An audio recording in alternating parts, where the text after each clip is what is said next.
So we are going to make potato bread, right? Good sandwich bread. This is a potato. But boil it. Score it with a knife all around, and we're gonna boil it until it's fork tender. You can also do this with what is that?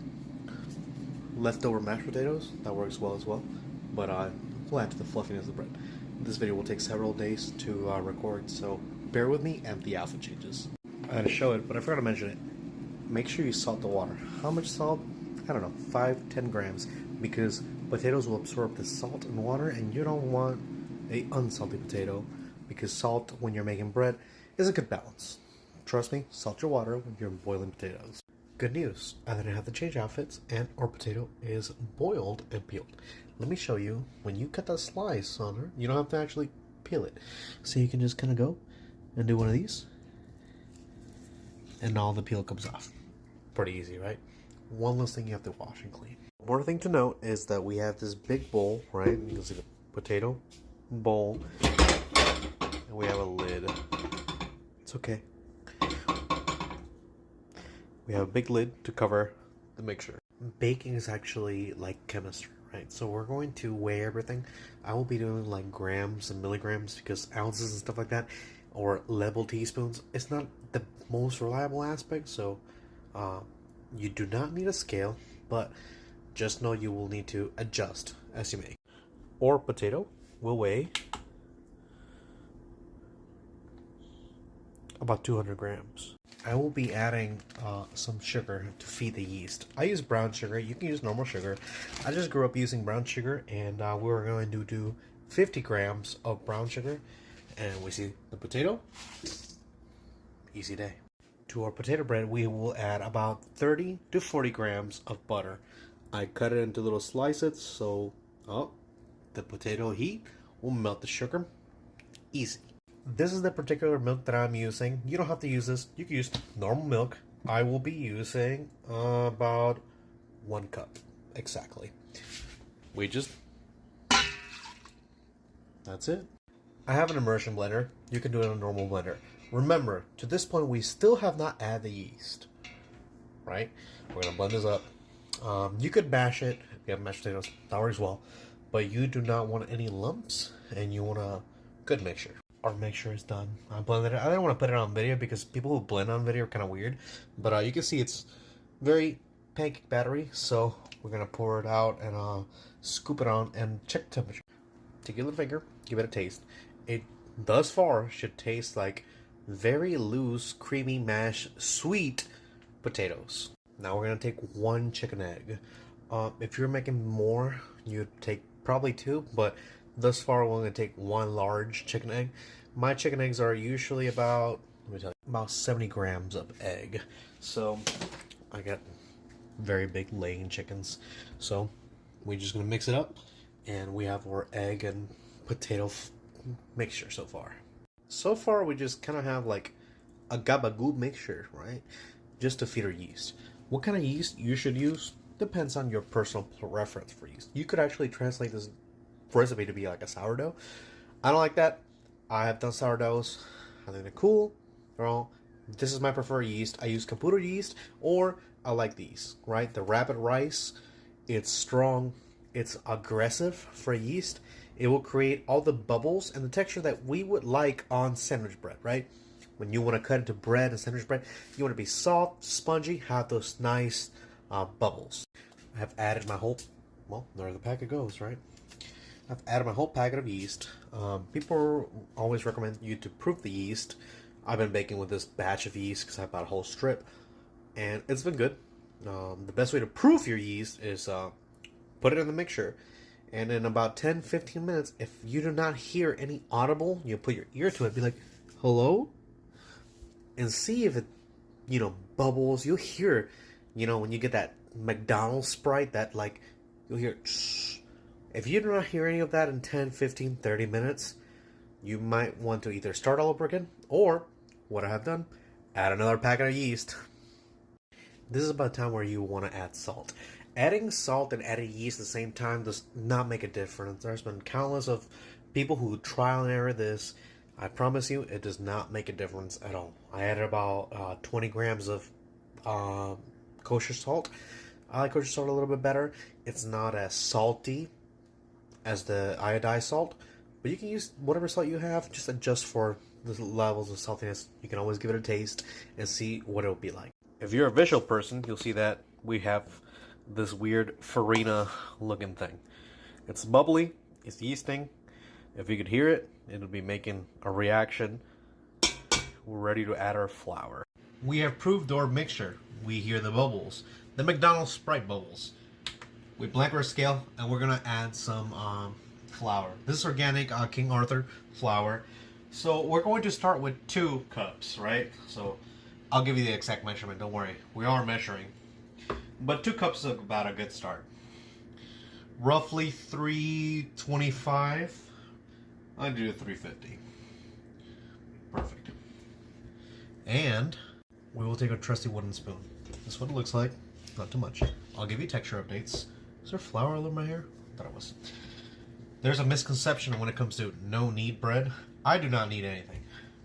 When you take this mixture of liquid and flour, you will start getting a very shaggy texture, which I will show you. But the cool thing is that you can let it just hydrate, right? Because flour is a dry product. I've done it a lot. And we are mixing.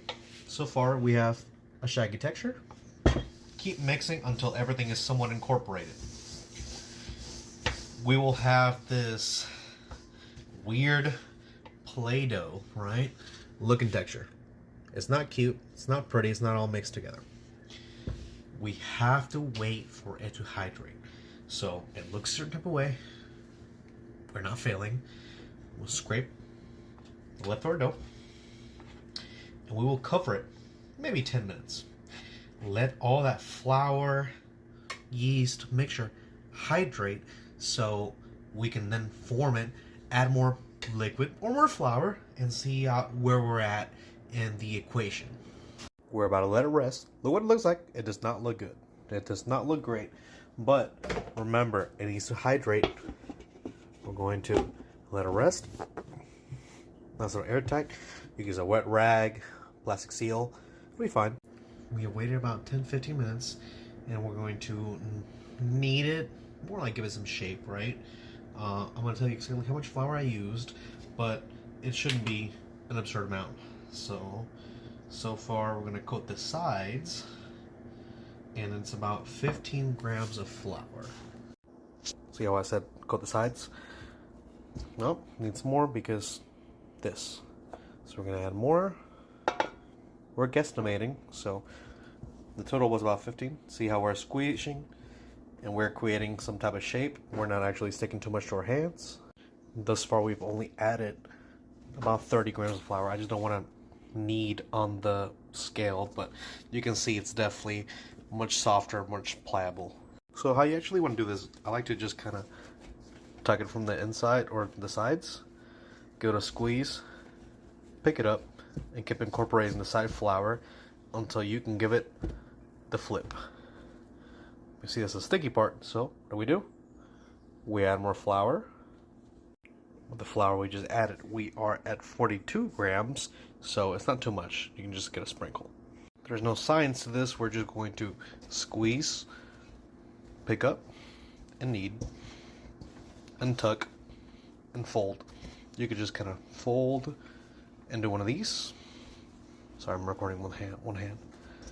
Until it forms a nice bowl or ball shape. See how I'm taking and squeezing, taking some of that flour and tucking over and over again, probably about 20-30 times. Don't worry, I'm going to do a live lapse. So, right, squeeze, fold. The excess flour won't go into it, so squeeze, fold, and look, we have a ball, right? It looks pretty smooth, comparatively to what we had earlier.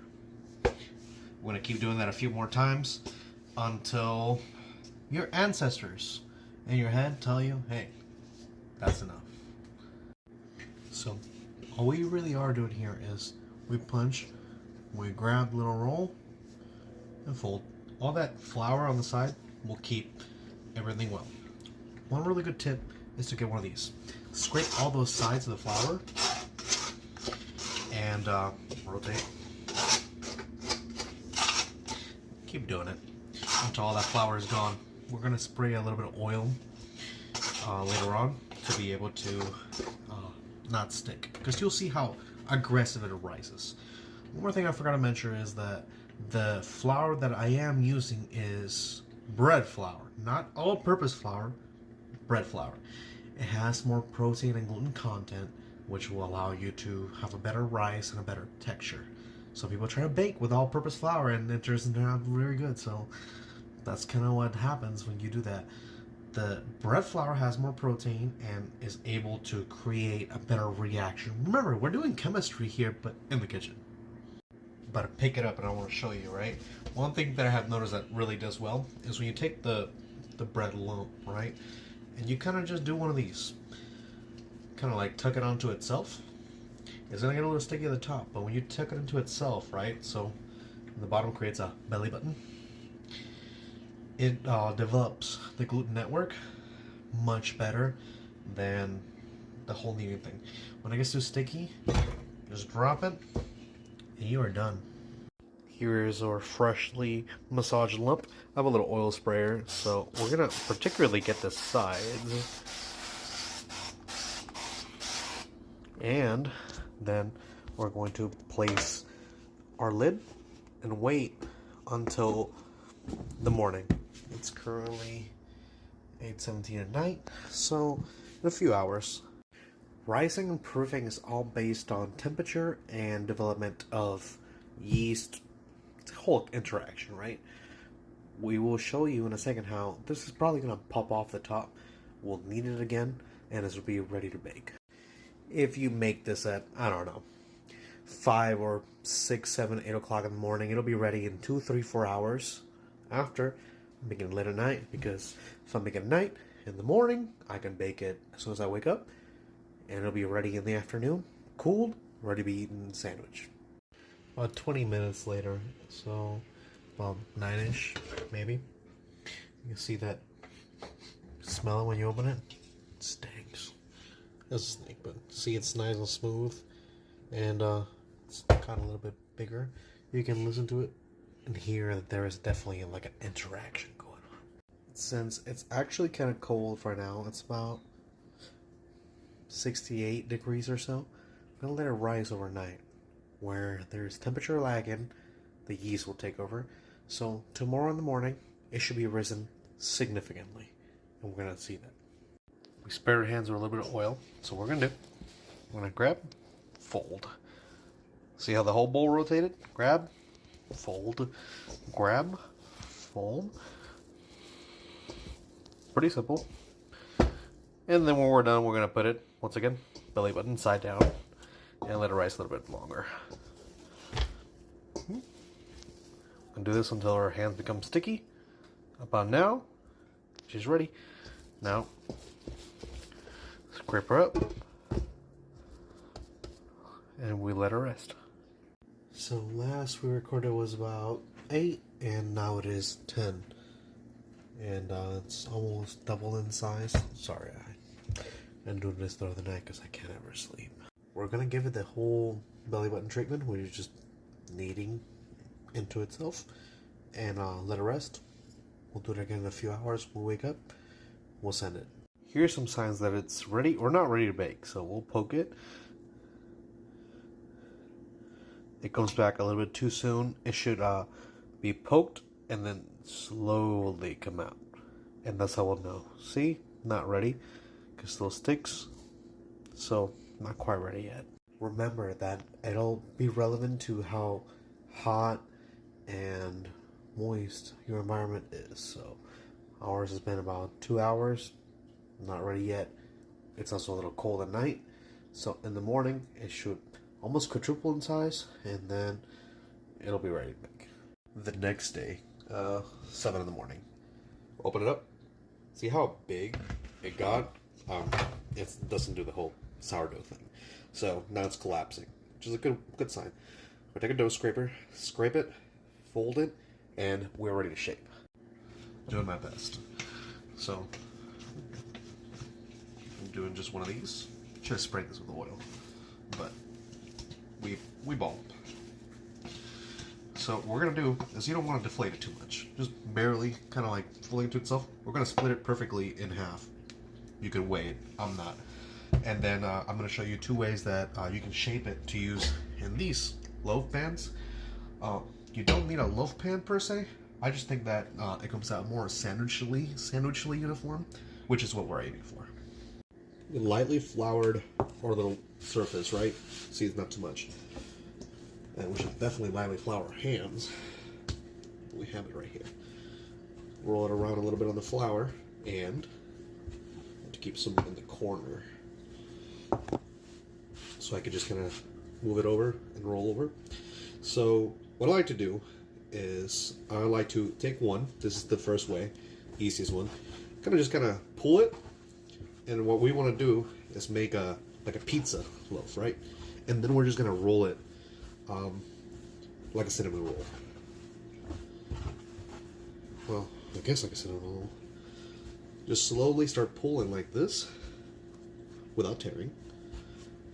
So you're just making a giant roll. About the sides, see how I'm doing this? Do that. And we will end up with a nice little loaf with the seam side down. I heavily oiled my greased pan, so now it goes there, seam side down. Remember, seam side down.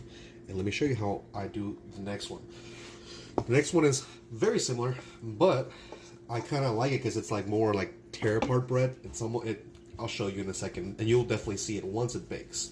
So same concept: flour the corner, and just stretch it. If it's getting too sticky, flip it over where there's more flour.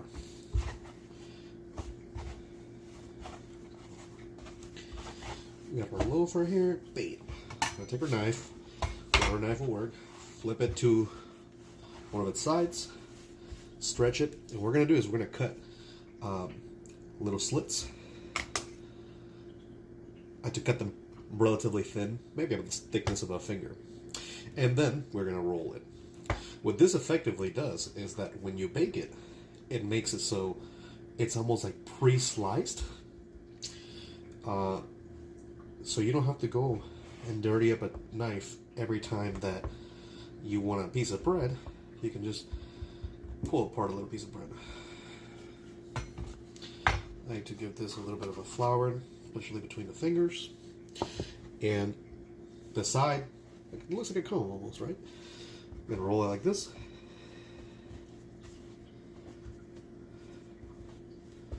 And it's gonna be a little unwieldy.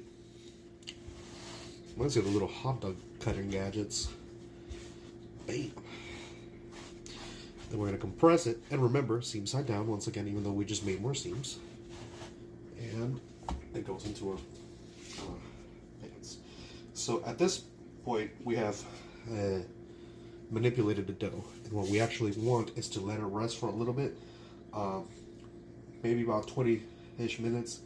You could do it while the oven preheats, but you definitely want to let it rest and rise a little bit. You can spray with a little bit of oil or water on top, and it'll help the dough stay hydrated. Sorry the video is pretty long, but another thing that we're going to do, I'm giving all the tips here, so you succeed. In an oven-safe pot, right, this is just the standard pot. What we're going to do is we're going to fill it up with water, and we're going to bring that water to a boil. Then we're going to put it into a preheated oven. What this will do is make a nice moist environment inside the oven, which is what will encourage the browning and a nice thin but crust, like a nice crusty crust on the bread. Our oven is preheated, our bread has risen a little bit, and our water is somewhat simmering, not boiling yet, but we're going to put it in the oven at 375 for 25 to 30 minutes. We're all basing it on the way the crust looks. Another thing you can do is take a toothpick and toothpick it and see if it's ready. I have a pretty good system with the measurements, and 375 for 25 minutes. I can just kind of tell by the color. It is time. And then doing about 5 more minutes because I could just kind of tell it wasn't all the way done. So here's one, and here's the other. Let me get a better money shot off it. This is the one that took a little bit longer, and I think it's just because it has less structure. This one, you know, has a nice sound to it. So now what we're going to do is we're about 5 or so minutes, and we're going to let that cool, flip them out, and put it on a little wire tray like this to be elevated so it can cool properly. You can let it cool in the mold, but sometimes they can get soggy at the bottom, so I don't want that. One other thing that you have to remember is you have to stop the urge. You have to, that urge to eat it right now straight out of the oven. I promise you it's going to be even better in like an hour or two when it's actually cool. Another aspect of this is if you start tearing into it right now, it might not be all the way done cooked through. Similar to like a steak when you let it rest. So here it is. It's cooled down for a little while.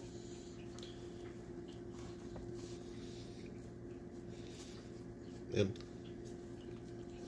it tastes great. That's how we make our potato bread.